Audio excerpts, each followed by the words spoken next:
Jason Beeman from the National Weather Service. He came and gave a presentation to our second grade class as we're studying weather. And we have several students here that have some interesting questions to ask. And so we're going to conduct an interview. We'll start with the student right here. My name is Hayden Epler. I'm from Miss Bolton's class. And when did you become interested in the weather? I became interested in the weather when I was 5 years old. And we had Hurricane Elena that came to the area. And I was living on the coast in Gulf Shores, Alabama. And we had to evacuate, which means we had to move from our home to a different area until the storm passed. And that's what really got my curiosity up about the weather and wanting to learn more about it. So ever since I was 5 years old. My name is Simone Madu. I'm from Miss Million's class. How do you use satellites to help predict the weather? We use satellites in several different ways. Obviously, it takes pictures of clouds from outer space. And we are able to track the weather system and see how fast they're moving and where they're moving. And satellites are also able to take many different types of measurements for us. They can even see lightning from the satellites.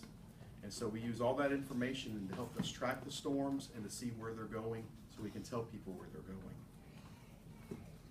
My name is Kennedy. I'm from Miss Millie class.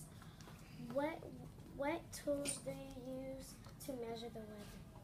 We use all sorts of tools. We use thermometers to tell us how hot or cold it is. We use anemometers to let us know how fast the winds are. We use barometers to let us know what the pressure is, because that tells us all different things about the weather and what is going on. So those are just a few of the tools. We use radar to show us where the rain and the thunderstorms are. And we use, again, the satellites as another tool to tell us where the clouds are. So lots of different tools. My name is Jaden Smith. I'm from Miss Golden class. What is the biggest storm you have been in? Biggest storm I've ever been in, I would have to say, was Hurricane Opal in 1995. It was a very big storm that came up our way, and we had to do a lot of preparing for it. I remember helping my family, my mom and dad, prepare for the storm. And there was a lot of wind, and it left a big mess behind, lots of trees down, and we had to do a lot of cleaning up. And so that was probably the biggest storm I was ever in. I was about 15 years old when that happened. My name is Kelly Carter. I'm from Miss Golden's class. What got you interested in studying meteorology, and how long have you been studying meteorology? Well, again, I was 5 years old when I first became interested during Hurricane Elena. I started college back in 1999, which is hard to believe 16 years ago. So I went to school for that. I got a degree, and I've been working at the National Weather Service as a meteorologist for the past 12 years. My name is Nadia. I'm from Miss Rose's class. And do clouds disappear at night?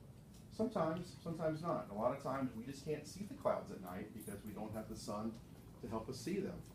Some clouds do go away. A lot of times at night, thunderstorms go away because we don't have the heat and humidity in place. It cools down at night. And so sometimes clouds dissipate at night, but a lot of times there's clouds up there and we just can't see them because we don't have the sun. But sometimes if you have a bright moon, sometimes you can see some of those clouds at night. I'm Caroline, and from Miss Rose's class. Why is meteorology special for me to you? It's special to me is because I can help people. I want people to be safe when there's bad weather coming. And as a meteorologist, I'm able to help tell people and to come talk to you all so you can learn more about it so everybody can be safe and be prepared when bad weather comes our way. So, I like to help people. That's what's most important to me. My name is Vladimir, and I'm Miss Golden's class. And what type of devices do you use? We have all sorts of devices. Since I talked about some of the weather tools that we use, some of the devices that we use to help people get warning information is like weather radios. I talked about weather radios earlier, where we broadcast important warning information. We use TV, or the TV weather people like Alan Seals and Derek Beasley on the TV can help spread the message about dangerous weather. Cell phones. We have a lot of cell phones nowadays that you can see radar where the rain is and if a bad storm is coming. So those are all neat devices that you can get weather information that I personally even use. My name is Mia Kiefer from Miss Bolton's class. Where do you study to become a meteorologist? There's several different colleges that you can go to. I went to the University of South Alabama, which is right here in Mobile, but there's many colleges across the country that have a degree in meteorology. Florida State University, which is not too far away from here. There's Mississippi State University over in Mississippi. And then all across the country, there's several different colleges that you can get your degree in meteorology. In fact, in our office, we have people from Penn State University, Florida State, Oklahoma, all across the country. So there's lots of places you can learn about meteorology.